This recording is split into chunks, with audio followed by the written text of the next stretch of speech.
Bocs, eltelt 2 hónap, hogy írjak beléd. Úgy kezdődött, hogy elköltöztünk másik városba, Fixluxba, ahol még nem tudják, milyen rossz kisfiú vagyok. Anyukámnak papa vonaton azt mondta, hallottam, Brigittám, én nem tudom, és most mondott egy csúnya szót, de nem írom beléd. Mit csináljak ezzel a kölökkel? Remélem ezen az új helyen megembereli magát. Ha nem, agyoncsapom. Szégyen, gyalázat ilyet mondani. Most ágyban fekszem. A szép új házunkban, mert megfáztam, amikor ide utaztunk. Én Celestina nővér állandóan ellenőriz, hogy fekszem-e, s a ruháim eldugva. Ilyen egy aljas merénylet. Hallottam, Moore doktor azt mondta Lilinek, nincs semmi baj a torkának, de úgy kell tenni, mint a nagyon beteg lenne, mert képes tönkretenni az esküvőnket. Milyen tévedés? Azt hittem, a doktor egy becsületes, de megálljatok. Korán reggel egy lepedőbe öltöztem, mint egy kísértet. És elslisszoltam a templomba óvatosan, mint egy kisegér, és elbújtam az orgona mögé.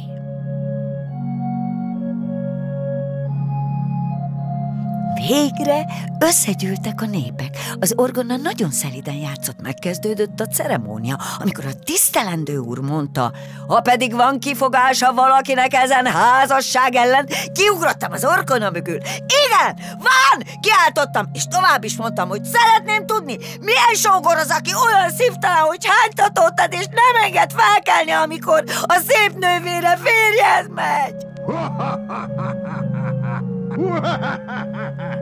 Istenem, hogy röhögtek a népek, csak a familiám nem.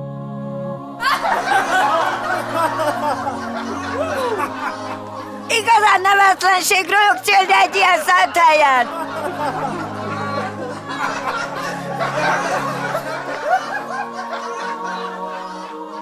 Moore doktor azt mondta, igazad van, Georgie, itt a helyed. Hívd elő a kislányt. Nagyon megijedt. Igen, a kislányok ijedősek. Ne!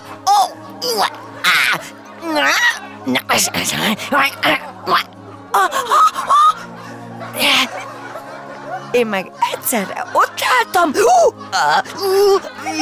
Pucéram. A tisztelendő elájult. Moore doktor ölbe kapott és gyorsan hazaszaladt velem, majd vissza templomba, hogy a szertartás folytatódjon. Azért részt vehettem a lakodalmon. Liliék meg elutaztak Velencébe, ahol az utcák vízzel vannak kikövezve. Amit a nászutasoknak csináltak a vízvezeték szerelők.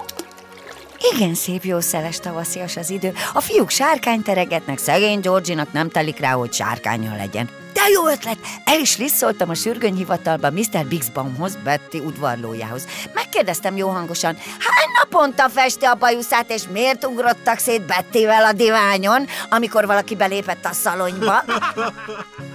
A kollégái röhögtek, ő meg gyorsan adott 5 centet. Smócigalak, csak hagyjam abba.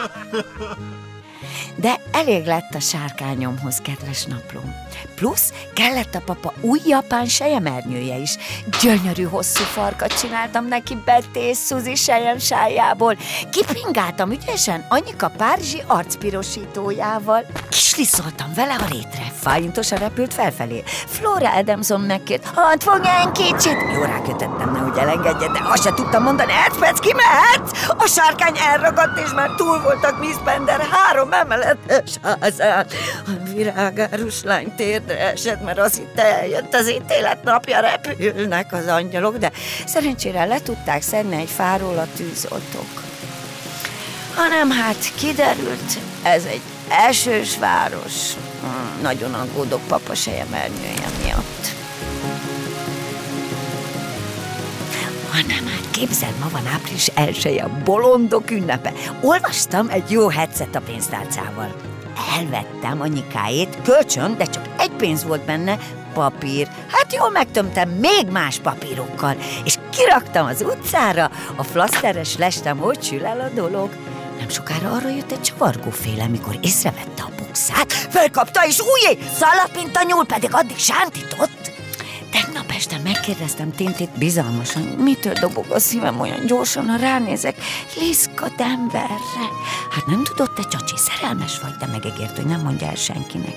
Én sem mondom el, hogy lopikáz papa szivardjait sólyomszem részére. Anyuka begyött a konyhába és megkérdezte, Tinti, nem láttad a bukszámat? Benne volt Illi kelengyére $100. Én elájultam. Jesszusom, biztosan nagy melegtől, mondta Tinti.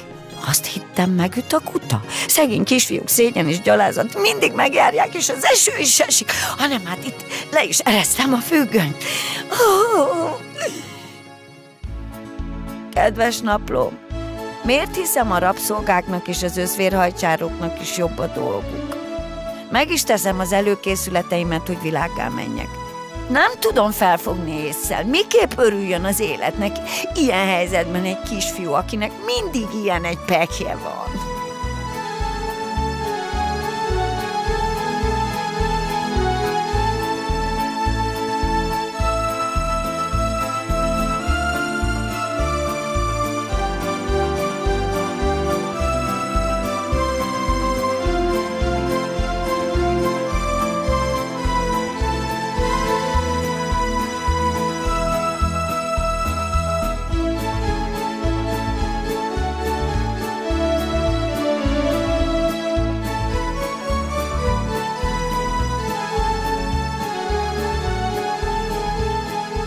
És hogy még mi történik velem, majd holnap elmesélem. Agyők!